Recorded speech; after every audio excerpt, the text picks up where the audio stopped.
السلام علیکم پیارے دوستو، ایسے ہی سچے واقعات سننے کے لیے ہمارے چینل اسلام میں نور کو ضرور سبسکرائب کر لیں۔ بسم اللہ الرحمن الرحیم۔ پیارے دوستو، پچھلی ویڈیو میں ہم نے آپ کو بتایا تھا کہ جب حضور صلی اللہ علیہ وسلم صحابہ کرام کے ساتھ خانہ کعبہ کی زیارت کرنے کے لیے مکہ تشریف لا رہے تھے تو کفار مکہ نے آپ کو روکا اور سمجھوتا کرنے کی بات کہی، تو اس کے آگے کا واقعہ بیان کرتے ہیں۔ کفار مکہ کی شرطیں اور صحابہ اکرام کی تکلیفیں۔ بحث مباحثے کے بعد یہی طے ہوا کہ سمجھوتا کر لیا جائے۔ چنانچہ سہیل بن عمرو کو نمائندہ بنا کر بھیجا گیا۔ جب حضور صلی اللہ علیہ وسلم نے اسے آتے دیکھا تو صحابہ سے فرمایا، اب کام آسان ہو گیا ہے کیونکہ سہیل سمجھوتے کے لیے آ رہا ہے۔ چنانچہ سہیل حضور صلی اللہ علیہ وسلم کی خدمت میں حاضر ہوا۔ جب وہ سلام کر کے بیٹھ گیا تو حضور صلی اللہ علیہ وسلم نے پوچھا، کس لیے آئے ہو سہیل؟ میں سمجھوتے کی غرض سے آیا ہوں، بشرطے کہ آپ ہماری شرطوں کو منظور فرما لیں۔ سہیل نے کہا، اگر واقعی سمجھوتے کے لیے آئے ہو تو تمہاری شرطیں منظور ہیں۔ حضور صلی اللہ علیہ وسلم نے فرمایا، میں تو سمجھوتے کے ارادے سے ہی آیا ہوں۔ سہیل نے کہا، اچھا اپنی شرطیں بیان کرو۔ حضور صلی اللہ علیہ وسلم نے فرمایا، میں پہلے یہ عرض کر رہا ہوں۔ سہیل نے کہا کہ ہم مکہ والے حضور صلی اللہ علیہ وسلم اور آپ کے ساتھیوں سے ہرگز ڈرے ہوئے نہیں ہیں، اور نہ ہم ڈر کر صلح کرنے آئے ہیں، بلکہ صرف اس لیے آئے ہیں کہ ہم اور آپ ایک ہی قوم اور ایک ہی قبیلے سے تعلق رکھتے ہیں۔ ہم نہیں چاہتے کہ آپس میں خون خرابہ ہو جائے، اس لیے سمجھوتا چاہتے ہیں۔ اگر تم آپس میں خون خرابہ نہیں چاہتے، حضرت عمر رضی اللہ عنہ نے کہا، تو بدر، احد اور مدینہ پر چڑھ کر نہ آتے۔ جھوٹ کیوں بولتے ہو؟ صاف کہو نہ کہ ہماری طاقت سے مرعوب ہو کر تم اب سمجھوتا چاہتے ہو۔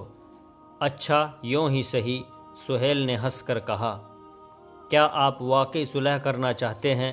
حضرت عمر نے پوچھا، عمر تم مسلمان ہونے سے پہلے بھی سخت تھے اور اب بھی سخت ہو، سہیل نے کہا۔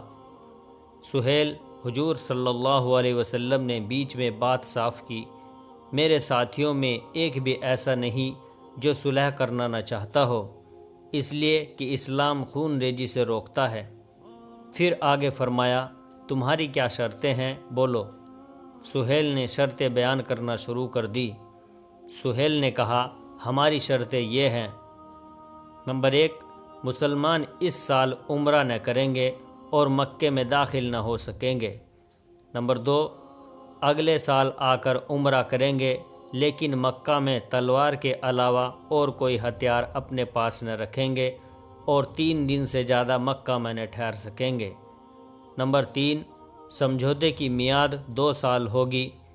اس عرصے میں کوئی فریق دوسرے فریق کے جان و مال سے قطعی روپ سے چھیڑخانی نہ کرے، آپس میں امن و امان سے رہیں گے۔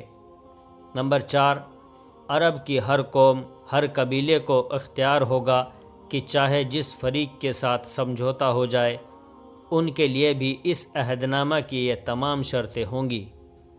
نمبر 5، دونوں فریق تمام قبیلوں میں جسے چاہے آزادی کے ساتھ اپنی ساتھی اور دوست بنا سکتے ہیں۔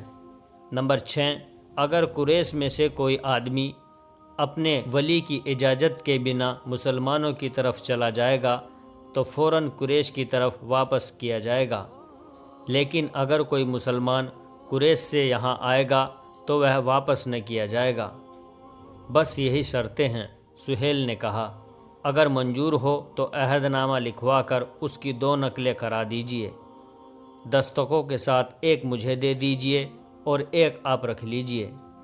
حضور صلی اللہ علیہ وسلم ان شرطوں کو سن کر مسکرا دیے۔ صحابہ اکرام کو شرطوں پر کوئی اعتراض نہ ہوا، لیکن 6ٹھی شرط غلط لگی۔ وہ اس خیال سے حضور صلی اللہ علیہ وسلم کی طرف دیکھنے لگے کہ آپ اس شرط پر کوئی اعتراض کرتے ہیں یا نہیں۔ پر حضور صلی اللہ علیہ وسلم نے کوئی اعتراض نہ کیا، بلکہ آپ نے فرمایا، سہیل، مجھے تمہاری تمام شرطیں منظور ہیں۔ حضرت علی رضی اللہ عنہ نے جلدی سے فرمایا، کیا چھٹی شرط بھی؟ ہاں۔ حضور صلی اللہ علیہ وسلم نے مسکرا کر فرمایا، چھٹی بھی۔ علی، تم نہیں جانتے کہ یہ شرط ہمارے لیے کتنی مفید ہوگی۔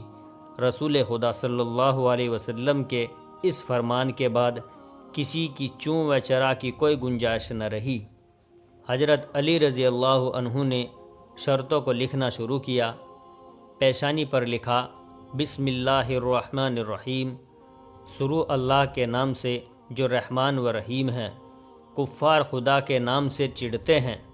سہیل نے اعتراض جڑ دیا اور کہا، اس کے بجائے لکھو بسم اللہم۔ حضرت علی نے آگے لکھا، یہ عہد نامہ ہے محمد رسول اللہ اور۔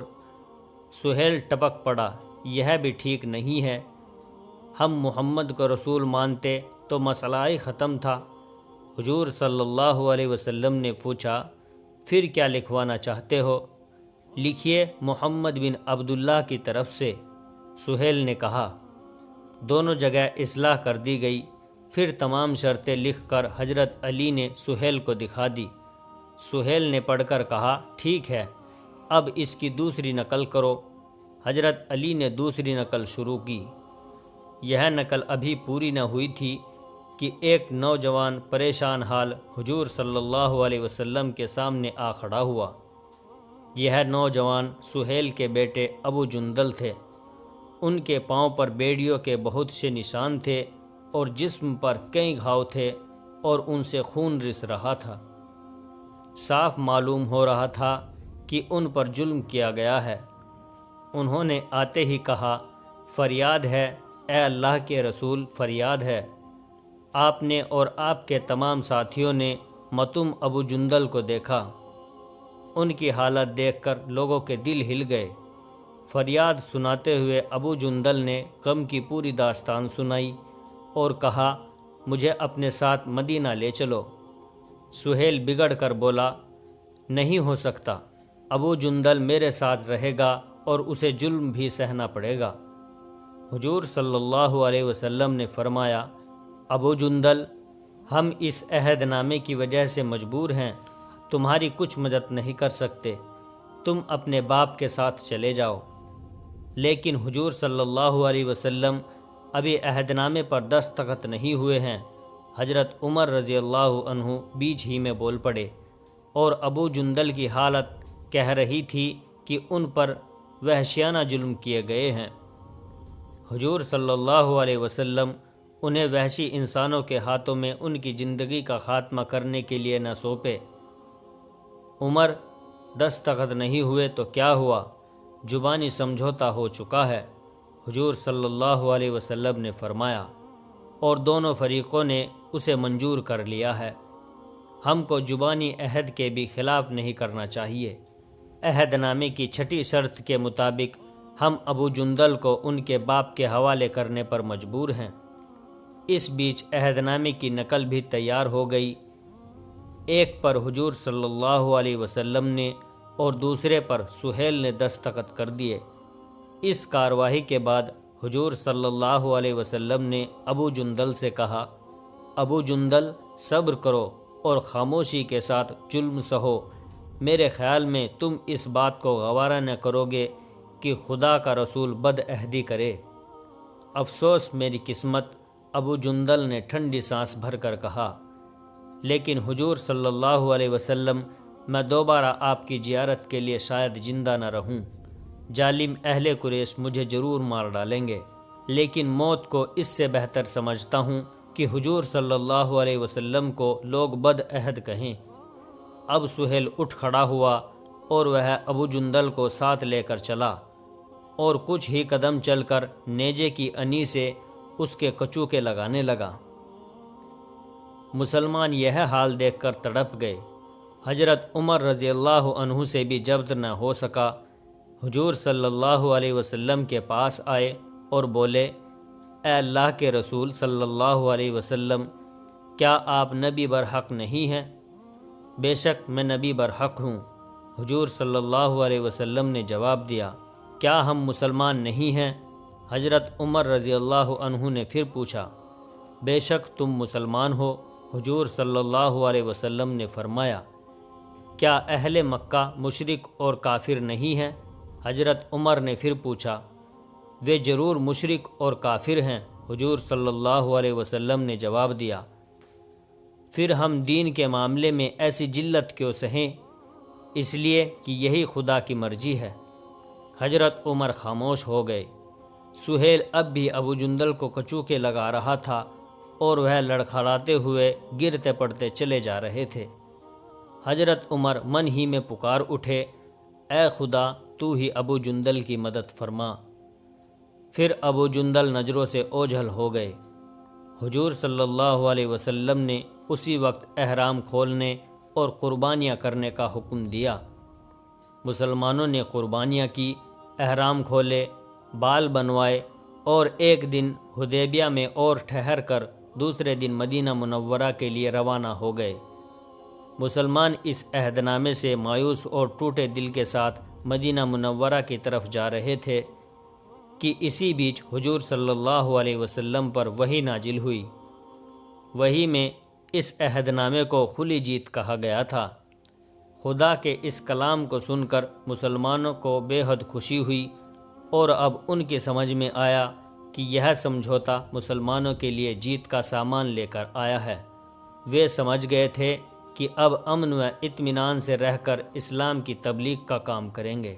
پیارے دوستو، اس کے آگے کا واقعہ ہم جلد ہی آپ کے سامنے پیش کریں گے، اور ویڈیو اگر اچھی لگی ہو تو ویڈیو کو لائک اور شیئر کیجئے، اور ہمارے چینل اسلام میں نور کو ضرور سبسکرائب کر لیں، اور جاتے جاتے ہمیں اپنا ایک پیارا سا کمنٹ ضرور کر دیں۔ السلام علیکم ورحمۃ اللہ وبرکاتہ۔